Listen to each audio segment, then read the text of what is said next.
प्रणाम गुरुजी। गुरुजी, मेरा मन जीव जंतु पशु पंछियों की सेवा में ही ज्यादा लगता है। मैं अपनी हाँ कमाई का बहुत ज्यादा हिस्सा इसी पुण्य में हाँ लगाता हूँ। बहुत अच्छा, बहुत अच्छा है। अहंकार रहित होकर सेवा की जाए तो भगवान की ही प्राप्ति हो जाती है, क्योंकि हर पक्षी पशु के रूप में भगवान है। नामदेव जी महाराज कुत्ते में भगवान को देखो प्रकट किया ना।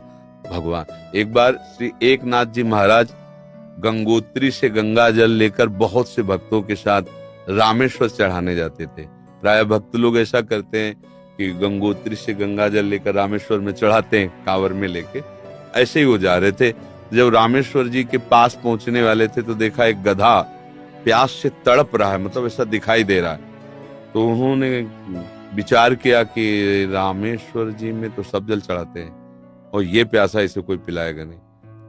गंगोत्री से लाए थे रामेश्वर जी के लिए, नजदीक गए और गोद में गधे का सर लिया और हर हर महादेव करके पूरी गंगा जली जे ही गंगा जली पिया। तो और जो साथी थे सब हंसने लगे, यार मतलब इतनी मेहनत करके वहां से लाए और पास ही आ चुके थे रामेश्वर के, वहां नहीं चढ़ा, एक गधे को पिला दिया।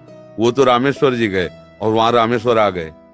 गधे को जे ही गंगा जल पिलाया तो भगवान उठ के बैठ गए, बोले मैं ही था, तुम्हारे को देख रहा था कि तुम केवल मूर्ति में ही मुझे समझते हो या सब जीवों में भी मुझे समझते हो। तुम्हारी इस दया से मैं द्रवित होकर यहीं प्रकट हो गया, क्योंकि कण कण शिव है, तो एक गधे से भी भगवान प्रकट हो गए।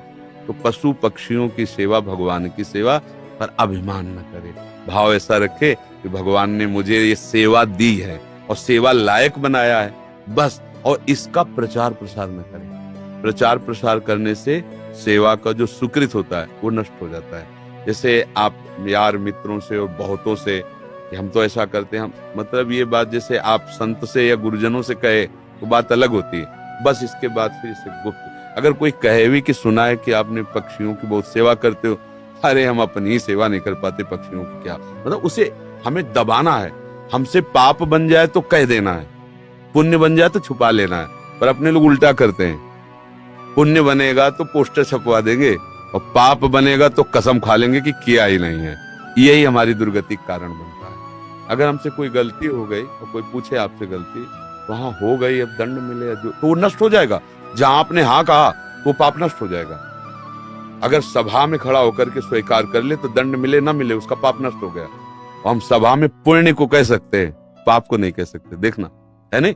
तो अपने इस पुण्य को छुपाओ और पशु पक्षी में भगवत भावना करो। जब उनको दाना डाल रहे हो या फल जो भी, जैसे पशु पक्षी हो, तो भाव करो, हे भगवान आप इन सब रूपों, और बढ़िया पुण्य बन जाएगा और बड़ा लाभ मिल जाएगा। हे भगवान आप इन रूपों में आके सेवा स्वीकार, नाथ हम पे प्रसन्न रहो कि हम सदैव आपकी सेवा करते हैं। भक्ति हो गई, इसी से भक्ति हो गई। सब में भगवान के दर्शन की भावना बनने लगेगी, ठीक है।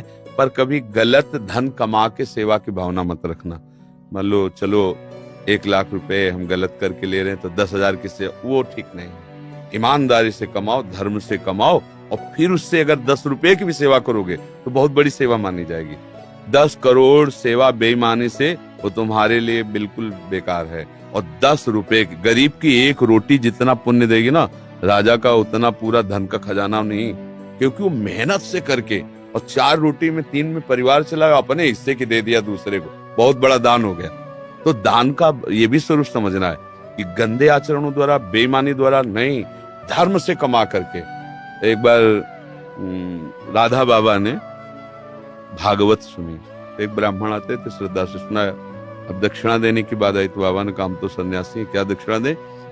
आज बड़े बड़े लोग बैठे थे, जिसके पास पवित्र धन हो 100 रुपया हमें दे दो। किसी की हिम्मत नहीं निकालने की, क्योंकि बाबा बिल्कुल सत्य पे प्रतिष्ठित महापुरुष। अब पवित्र होना चाहिए, इन्हें दंड मिलेगा। किसी की हिम्मत। एक घास खोदने वाला बगीचे में जो काम करता है, दौड़ के आया, बाबा हमारा पवित्र है। वो कैसे तेरा पवित्र? बोले घास खोदता हूँ, मुझे कोई 1,000-2,000 ले मिलते, 100 रुपया तो हम दे देंगे। बोले आ तू दे। 100 रुपया लिया, पंडित जी को देखे, ये है दक्षिणा। ये 100 रुपया 100 करोड़ की बराबरी बिल्कुल नहीं हो सकती। वो 100 करोड़ बेकार, वो 100 रुपया अच्छा। धर्म से कमाओ और धर्म से सेवा करो, ये भगवत